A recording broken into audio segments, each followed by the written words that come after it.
Hey there, friends. I've got a very bold, honest question that I'd like to answer today from a viewer. And the question is, Dear JP, I self-mutilate. Do you have any tips? Mutilation comes in different forms. Cutting is one of the most common ones that I see. Yes, I do have some tips I'd like to bounce off of you. But first, I'll be the absolute first one to say this video isn't going to give you nearly the help that you need, the help that you deserve, honestly. Self-mutilation, in my opinion, it's always something that when it happens, it means we don't know how to deal with what we have to deal with by ourselves. So we take a very unsustainable route of dealing with it, essentially sweeping it under the rug through harming ourselves, inflicting pain on ourselves.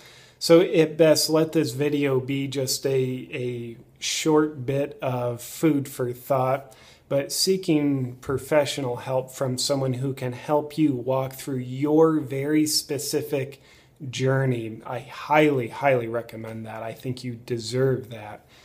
So with that said, my experience working with people who cut themselves, self-mutilate, there's very often a common denominator, and that is the pain is inflicted on themselves in order to feel better. That doesn't make logical sense, but of course mutilation, it's really hard for me to say right now, self-mutilation, it's not really a logical phenomenon that we choose to do out of our rational mind. It's an emotionally based compensation. So, why in the world would we inflict pain on ourselves in order to feel better? Well, when we go under the common denominator to find more of a root of the symptom of the common denominator, it would be the people I've worked with who self-mutilate, they're very numb inside. You might think, well, numb, who cares? You don't feel anything. And that's exactly right. Numbness, in my opinion, is the highest form of pain that a human being can carry. We're numb. Initially, it's relieving, but if you've ever had a numb body part, you fall asleep on your arm, you wake up, it's numb. It's a very unnerving experience. It's very painful. It's so much pain that our sensory system can't actually process it. It's overwhelming. Thus, we call it numb. So when life gives us an emotional experience that's, say, 100 volts, but right now we only have the wiring capacity in our psyche to handle 50 volts of emotional voltage, well, we numb it out. Our circuit breaker gets flipped or broken. We can't process it. So in other words, we go numb. Numbness is I can't process the emotional voltage that's inside of me. So being numb, it's a very, very high level of pain that we get stuck in.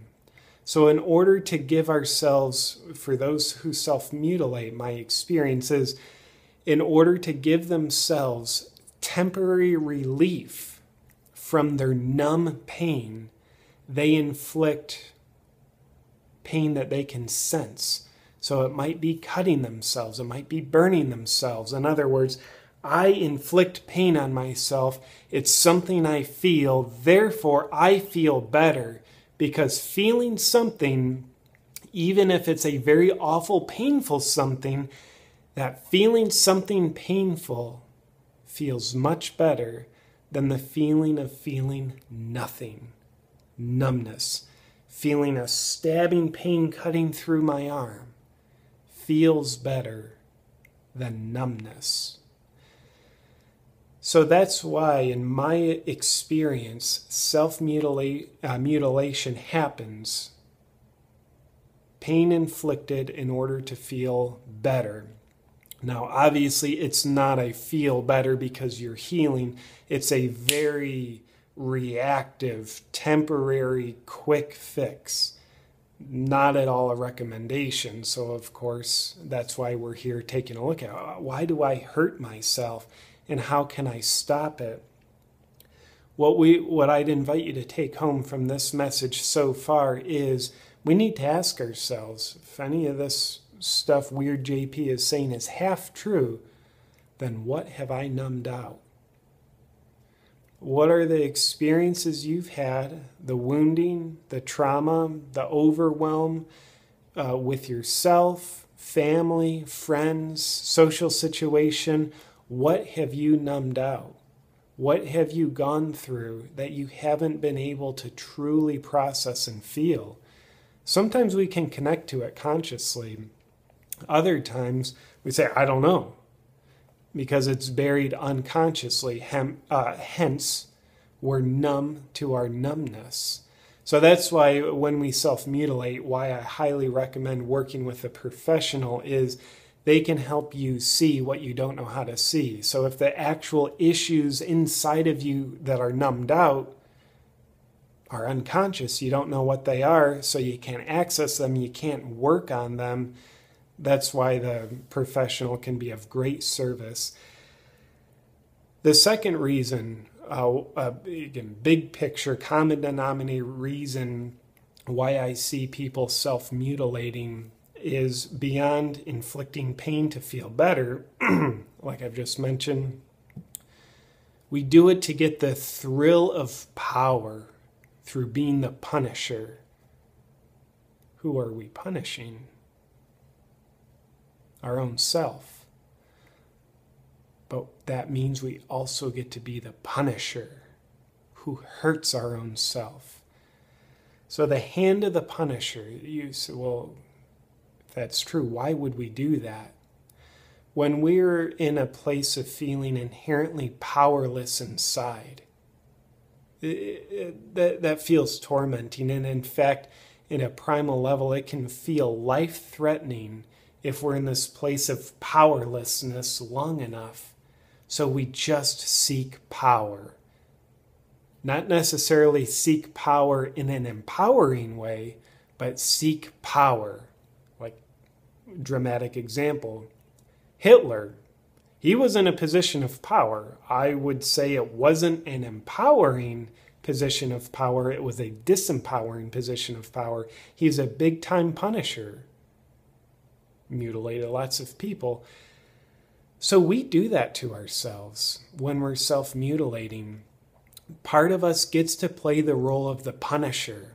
So often as a way of compensating for how we feel powerless in the face of other people, if we've been abused in the past, had relationships, parents that we feel they have more power than us, our inner punisher takes the knife or whatever we're self-mutilating with and inflicts great punishment so that part of us gets to experience the thrill of power and control.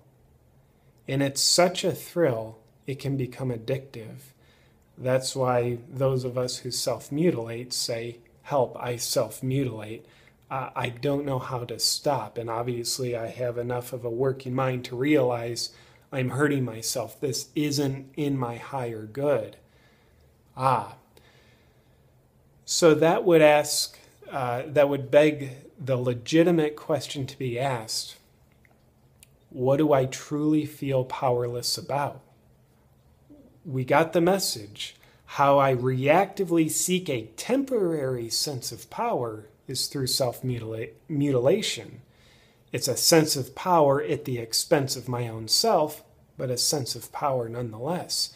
So that's why we need to ask ourselves, if that's all a big symptom, what's causing it? What's my original sense of powerlessness that I'm compensating for through becoming the punisher and self-mutilating and getting that self-mutilation punisher sense of power injected into me? It's a big question, not necessarily easy to answer, but necessary to ask, contemplate, and search for the answer, in my opinion. Is it with your family? I feel like I'm insignificant to them. I feel like I'm an outsider. or they overpowered me, they abandoned me? Or is it something else? Something we've perceived about life made us feel very powerless. We need to go back to that and get vulnerable with it. Recognize it and approach it with vulnerability, not punishment. Punishment through self-mutilation obviously isn't a sustainable method of self-healing at all. So, questions I'd ask you to take away here are, what have I numbed out? And where have I experienced powerlessness that I'm trying to escape? With that said, I'll just stress once again, if you are in the mode of self-mutilation, seeking outside help is really my sincerest endorsement. This video at most is 1% of the equation. I do think you deserve very legitimate, focused attention on you. With that said, for this big, bold, honest question being asked, thank you for all of you watching this. I appreciate, sounds like I'm going through puberty, I appreciate you taking the time and attention to honor yourself by watching this video. With that said, I'll talk to you guys next time.